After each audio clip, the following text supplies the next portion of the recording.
At the dinner table, my daughter-in-law leaned back in her chair, her wine glass in hand, and locked eyes with me. She smirked, and in a voice sharp enough to slice through the laughter around us, she said, "So, Michael, how does it feel to be a loser?" For a moment, the room went still, like the air itself had been sucked out.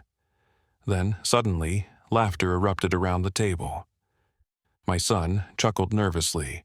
My brother-in-law slapped the table as if it was the funniest joke he'd ever heard, and even my own relatives shook their heads and grinned. Everyone laughed. Everyone, except me. I didn't laugh. I didn't even flinch. Instead, I sat there, looking at her over the rim of my glass, and I just smiled. I let the corners of my lips curl into the calmest expression I could manage, even though inside my chest felt heavy. I could feel the sting of humiliation, but I refused to give her the satisfaction of seeing me wounded. That's the thing about family gatherings. You never expect the dagger to come from across your own dinner table. Let me tell you who was at that table, because it matters. These weren't strangers. These were the people I'd spent decades of my life caring for. On my right was my wife, Elaine, my partner of 30 years. Gentle eyes, the kind of woman who avoids conflict at all costs. She gave me a look, the kind of look that begged me not to respond, not to ruin the night. She wanted to believe that dinner could stay light and pleasant. Across from me sat my son, Ryan, 32 years old, my only child. A good man at heart, but he has always had a hard time standing up to his wife. He looked down at his plate when she made her remark, his fork pushing at the potatoes like suddenly the food was fascinating. I knew that look. It was shame mixed with helplessness. And then there was her, Lindsay, my daughter-in-law. 30 years old, sharp-tongued, always polished, and always ready to make herself the center of attention.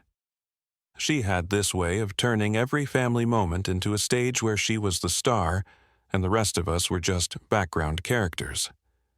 To her, I was the old man, the retired factory supervisor who didn't understand half the apps on his phone and who, in her eyes, had nothing left to offer. But the truth she never admitted, the truth everyone at that table knew, was that I'd been paying the bills that kept their lights on. I'd been covering the school fees for her kids, my grandchildren. I'd been slipping money to Ryan to keep their mortgage afloat, and yes, even giving her cash when she needed a little something extra for her shopping.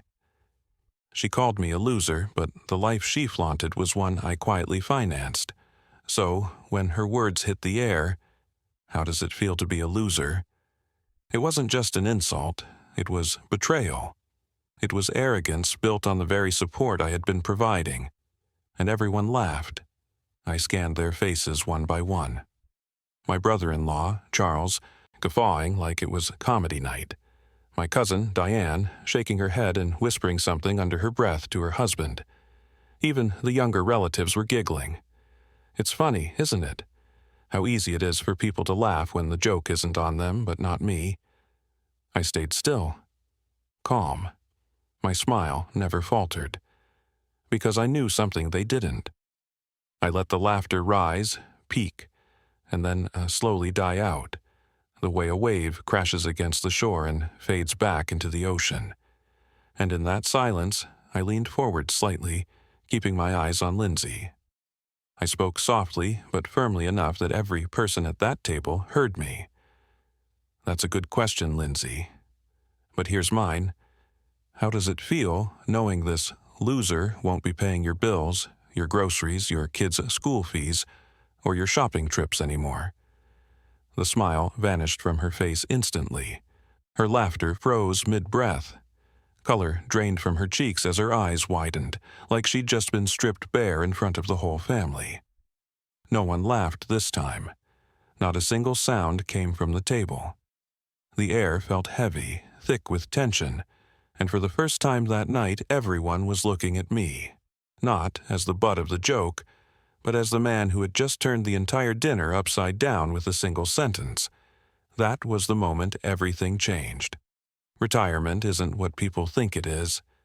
At least it wasn't for me. After 35 years working as a factory supervisor in Ohio, long nights, double shifts, weekends spent fixing machines instead of fishing trips with my buddies, I thought I had earned the right to rest.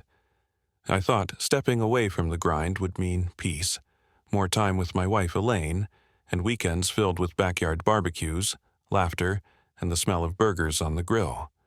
But the truth, retirement didn't feel like freedom. It felt like invisibility. See, when you're no longer working, people stop asking you questions. They stop depending on your advice. The younger folks think you're behind the times, like you're some relic of the past who doesn't understand how the real world works anymore. But here's the part nobody saw. I wasn't useless. I wasn't weak. I was still the backbone of my family, just in a different way. Every month, I was the one making sure Ryan and Lindsay stayed afloat. Their mortgage? I pitched in. Their kids' school fees? I covered them. Groceries, car repairs, even the emergency shopping sprees Lindsay insisted on. My checkbook was always there to make the problem disappear. I didn't complain. I didn't even think of it as charity. To me, it was love. That's what a father does. He provides. I wanted my son's family to live comfortably, to have opportunities I didn't have growing up. And if that meant I spent less on myself, well, so be it. Elaine, my wife, saw it all. She'd sit beside me at the kitchen table when I'd slide money into an envelope or send a quiet bank transfer to Ryan. She'd sometimes whisper, "Michael, you don't have to do this. They need to learn responsibility." But then she'd smile, because she knew me too well. Responsibility was something I carried with pride, even if it meant shielding Ryan and Lindsay from the hard knocks of life. That night, the night of the dinner, was supposed to be just another family gathering. Lindsay had invited us over to their place, a modern 2-story house with a shiny kitchen island and a big dining table that Ryan could never have afforded on his salary alone. I recognized that table. It was the one Elaine and I had helped pay for as a housewarming gift. The house smelled of roasted chicken and garlic bread. The kids, my grandkids, were running around the living room, laughing, their toy cars skidding across the hardwood floor. Those two, Emma and Caleb, were my joy. Emma was 9, smart and fiery, already reading books way beyond her grade level. Caleb was 7, quieter, always drawing or building with Legos. They were the reason I never thought twice about handing over money when their parents needed it. At the table, the mood started light. Charles, my brother-in-law, was telling one of his usual exaggerated hunting stories, the kind that made Diane roll her eyes. Elaine kept refilling glasses, keeping conversation flowing. Ryan talked about his job in IT, though I could tell by the way he avoided my eyes that work hadn't been going well. Lindsay, as always, dominated the conversation, talking about the new boutique opening downtown, the latest skincare products she was trying, the little inconveniences in her life that somehow became everyone else's problem. I sat there quietly, smiling, eating my chicken, listening more than talking. That's what I often did at these dinners. I wasn't the loudest voice at the table anymore. I didn't need to be. My presence was enough, or so I thought. But even before Lindsay's cutting remark, there had been signs, subtle digs, casual jokes at my expense, like when I fumbled with my phone earlier that week. Lindsay had laughed and said, "You know, Michael, you really should just give that thing up. You're never going to figure it out. You're like ancient." Ryan chuckled awkwardly. "Babe, come on, he'll get it." I forced a smile and muttered, "Guess I'm old-fashioned." That night at dinner, the same pattern showed up. She teased me for mixing up TikTok and Instagram when Emma showed me her dance video. The whole table laughed again, and I just nodded like it didn't matter. It mattered, because every joke chipped away at something deeper. I wasn't just being teased about technology. I was being told I didn't belong in this world anymore. And the truth, I started to believe it.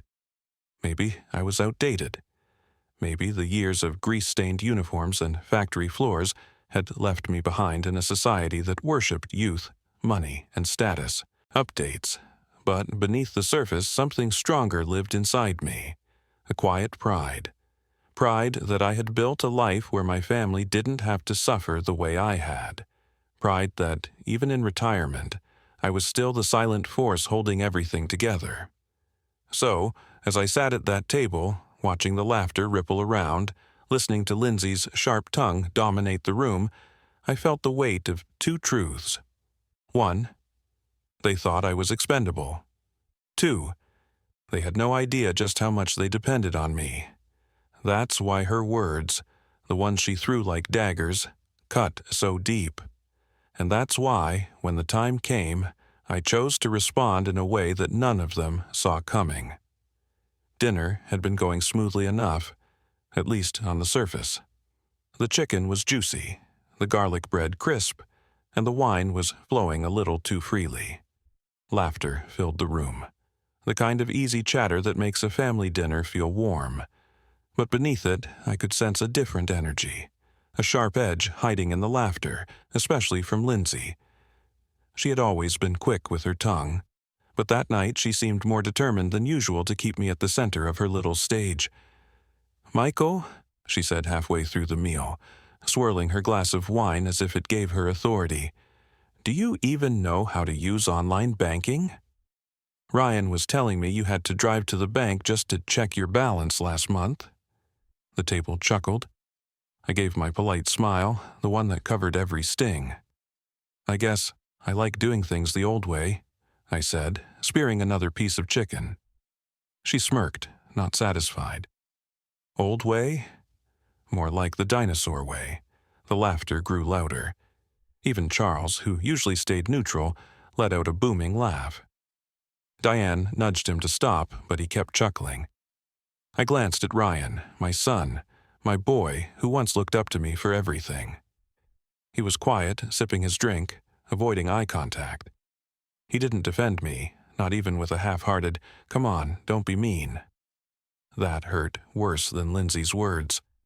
I tried to brush it off, tried to focus on Emma, proudly showing Elaine the picture she had drawn, Caleb building towers with his Legos on the living room rug. But the tension clung to me like smoke. Every little jab Lindsay made was another spark, waiting for the fire to ignite. Then it happened. Lindsay leaned back in her chair, her cheeks flushed from the wine, her confidence swelling as she realized the room was on her side. She looked at me with that smile, the kind of smile that doesn't hide teeth but bears them like a challenge. "So, Michael," she said, loud enough to command the table's attention, "tell me something. How does it feel to be a loser?" The words cut through the air sharper than any knife. For a second, I wondered if I'd misheard. But no, she had said it clear as day. Loser. She didn't even try to dress it up as a joke. The room erupted. Laughter burst like fireworks, echoing around the table. Charles slapped his knee. Diane gave an awkward chuckle. Even Ryan let out a strained laugh, the kind you give when you don't know what else to do. Elaine froze. I felt her hand under the table, gripping mine tight, as if she could hold me back with just her touch. Her eyes said, "Please, don't make a scene. Please, let it go." But the laughter kept rolling, and with every laugh I felt myself shrinking. I looked at Lindsay, basking in her performance, her laughter high-pitched and triumphant. To her, I wasn't her father-in-law. I wasn't the man who helped pay for the very house she lived in. I wasn't the grandfather who put money toward her children's education. To her, I was nothing more than a punchline. Inside me, something stirred. Not anger, at least not the kind that makes you shout. It was deeper, heavier. It was humiliation, yes, but also betrayal. For years, I had poured my hard-earned money, my love, my energy into keeping this family comfortable. And in return, I was mocked. I wanted to look at Ryan and ask him why he didn't say a word, why he let the woman he married humiliate his father in front of everyone. But he kept his eyes fixed on his plate, and that silence was louder than Lindsay's laughter. I wanted to get up, slam my hand on the table, and storm out. But I didn't, because storming out would have proved her point, that I was powerless. So I sat there, silent, smiling. My calmness unnerved her, though she didn't realize it yet. The room eventually quieted. The laughter slowed, conversations drifted, but the words hung in the air like a bad smell. Loser. That single word replayed in my mind over and over, until it felt carved into me. Elaine squeezed my hand again, this time gentler, almost apologetically. She knew I was hurting. She also knew I wouldn't forget. I took a slow sip of my drink, my eyes still on Lindsay. She was laughing with Diane now, acting like nothing had happened, but deep down, I felt something shift inside me. I wasn't going to let this go, not tonight. And though they didn't know it yet, neither Lindsay nor anyone else at that table would forget what was about to come next. Silence is a strange thing. After laughter dies, it doesn't leave peace. It leaves a weight. The kind of weight that makes you feel every eye in the room is watching you, waiting to see if you'll crumble. That's where I sat. At the table. A loser. My daughter-in-law's word still echoing, her voice still sharp in my ears. Everyone else had gone back to chatting, nibbling on their food, sipping their drinks, pretending the moment had been nothing more than harmless fun. But inside me, something had shifted. I'd taken her jabs before. The little digs about technology, the casual remarks about how I didn't understand the modern world. Even the subtle way she compared me to her own father, successful, still working, still relevant. I'd let all of it slide. I told myself it wasn't worth the fight, that keeping peace was better than creating tension. But this time, this wasn't a joke, it was a declaration. She had called me a loser in front of my family, in front of my wife, in front of my son, and the worst part wasn't even her words, it was their laughter. I looked at Ryan, my son, the boy I had raised, the man I had supported. He sat there, shoulders hunched, eyes glued to his plate. He hadn't defended me. He hadn't defended his own father.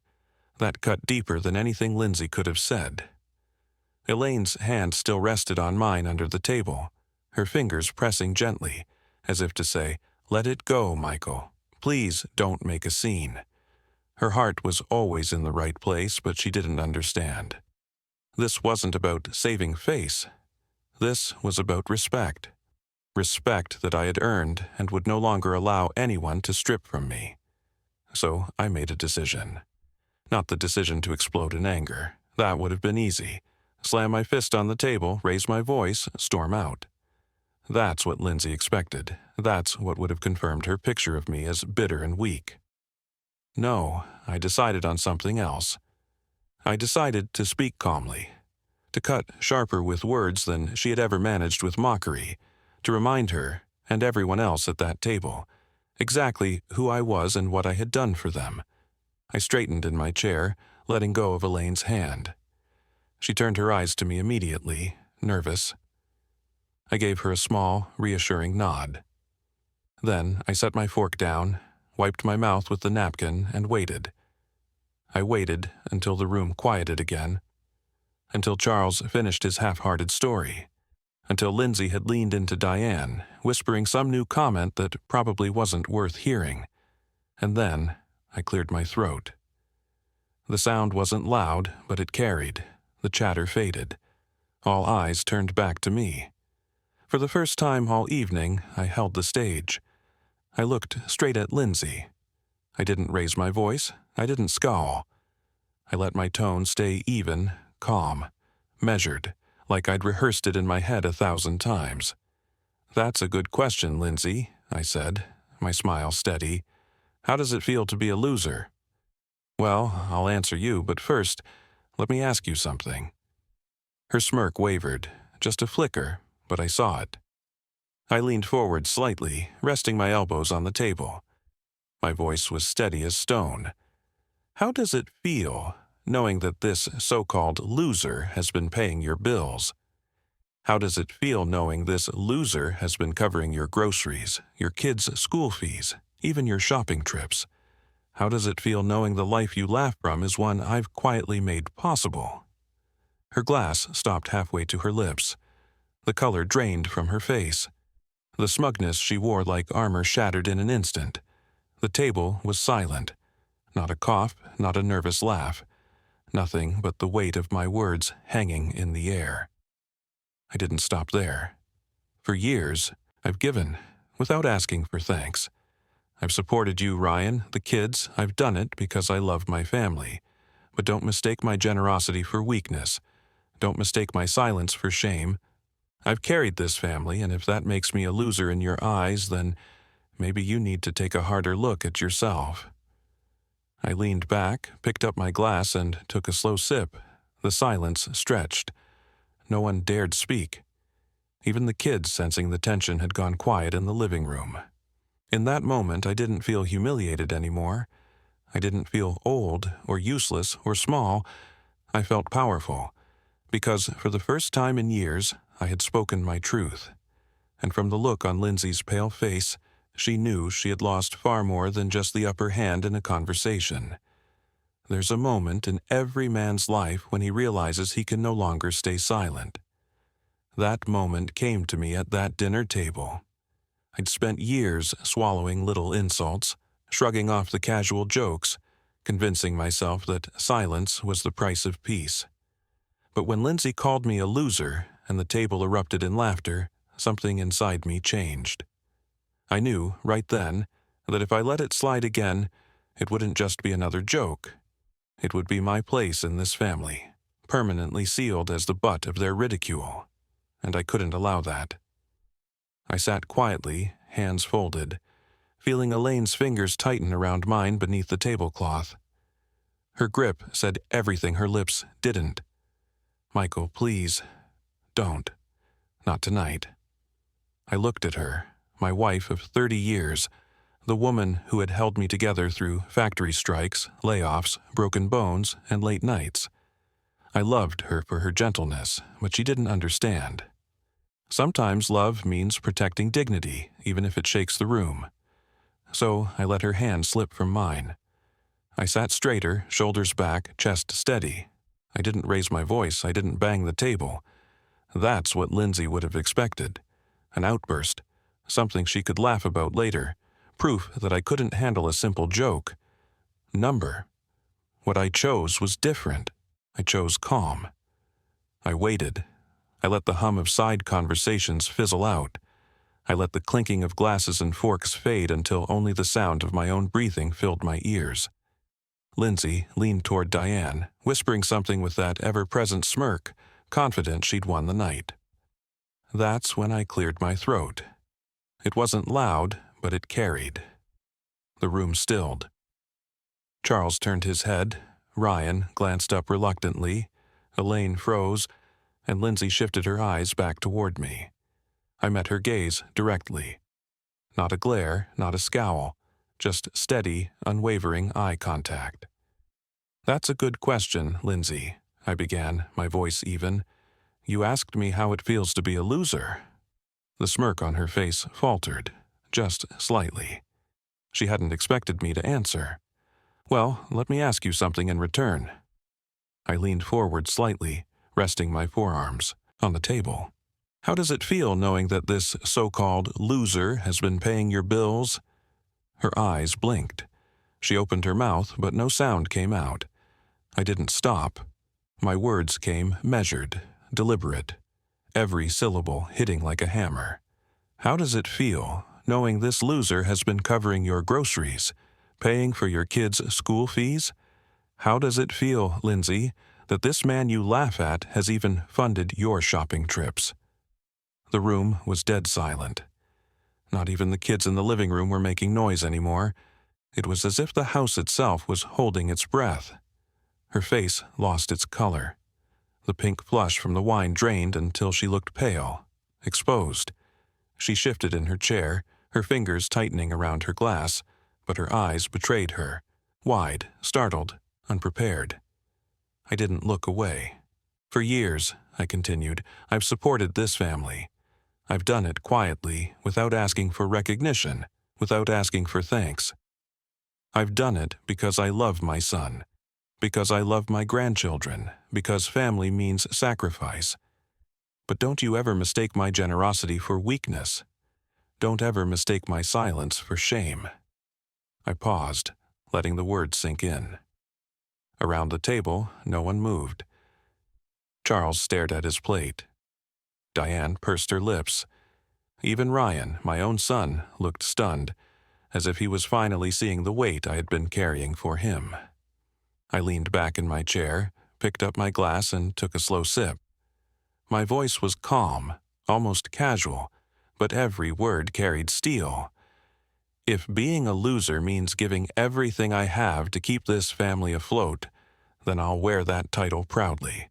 But tonight, Lindsay, you need to ask yourself, without this loser, what do you have? Her jaw tightened. She glanced at Ryan as if begging him to say something. Anything. But Ryan said nothing. He sat there, quiet, his face pale too. I didn't need to say another word. The table was mine now. The silence after my words wasn't empty. It was heavy, almost suffocating. A minute earlier, the table had been alive with laughter, every joke at my expense fueling the noise. But now, nothing, not even the clink of silverware. It was as though the air had thickened, pressing down on every chest in that room. I kept my gaze on Lindsay. She looked like she'd seen a ghost. The wine glass in her hand trembled just enough for me to notice, and she set it down quickly, hoping no one else had seen the shake in her fingers. Her lips parted as if to speak, but no sound came.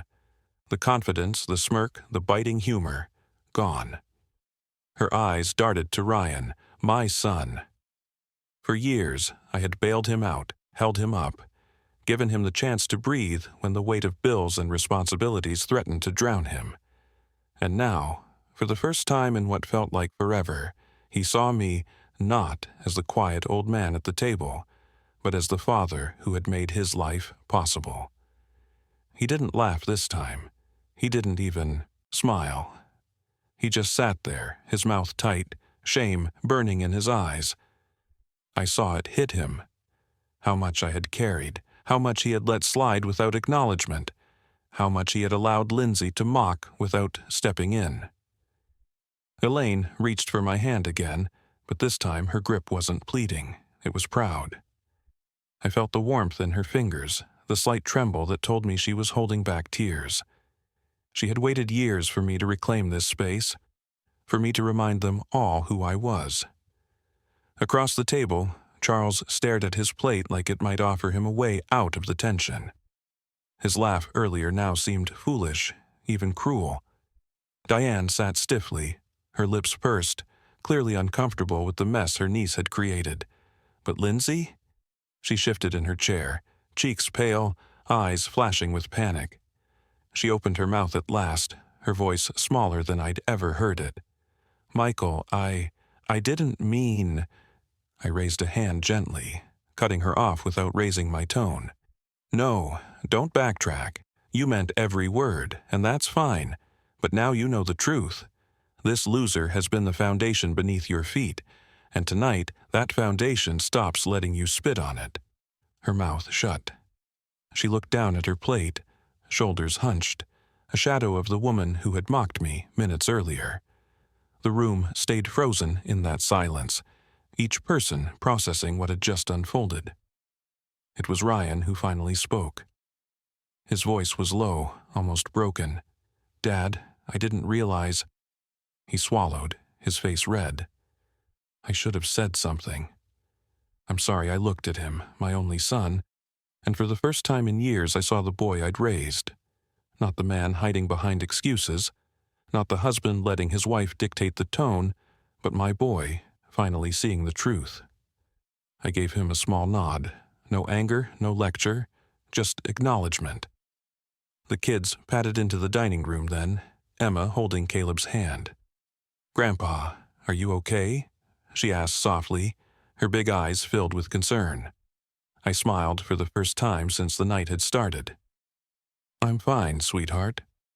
Just fine." And I was. Because in that moment, I felt something I hadn't in a long time. Dignity, power, respect. Lindsay didn't speak again. She couldn't. Her pale face, her silence, was louder than any apology she might have tried to muster. She knew she had crossed a line that couldn't be uncrossed, and she had done it in front of everyone. Dinner ended quietly after that. Plates were cleared without chatter, glasses drained without jokes. The air wasn't filled with laughter anymore. It was filled with something sharper, something truer. And as I stood to leave that night, putting on my coat while Elaine helped gather the grandkids' jackets, I looked back at the table one last time. I saw Lindsay staring at her empty plate, avoiding everyone's eyes. I saw Ryan watching me with guilt and maybe a little admiration. I saw a family finally realizing that the man they had laughed at still held the reins they depended on. I didn't need to raise my voice. I didn't need to throw a tantrum. One calm, measured truth had been enough to strip the smirk from Lindsay's face and silence the laughter of the entire room. And in that silence, I had won back something more valuable than their amusement. I had won back their respect. The ride home that night was quieter than usual. Elaine sat beside me in the passenger seat, her hands folded in her lap, staring out the window at the glow of streetlights.